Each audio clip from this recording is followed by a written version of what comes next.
সালাম ভাবিজি। আমি কবে থেকে ভাবি হয়ে গেলাম? এই দুইজন নমুনা আবার কোথা থেকে চলে এলো? সালাম ভাবিজি।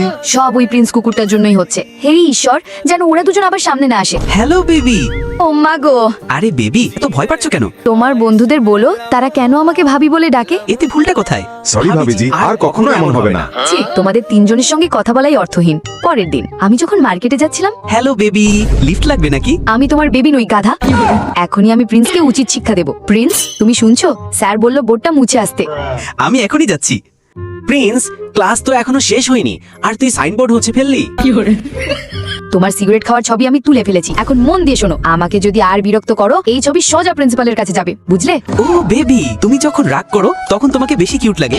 এখন তো তোমার কমপ্লেন্ট করবই। আচ্ছা ঠিক আছে, বেবি বলবো না, জান বলে ডাকবো।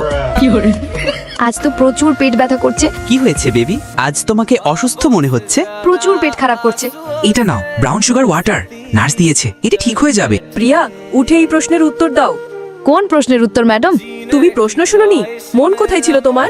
ম্যাডাম, আজ পিয়া অসুস্থ, তাই তার বদলে প্রশ্নের উত্তর আমি দেব। প্রিন্স, তোমাকে প্রশ্নের উত্তর দেয়া লাগবে না। তুমি আমাদের ভাবিকে ডাক্তারের কাছে নিয়ে যাও। ভিডিওতে লাইক করে আমাদের সাথে থাকবে।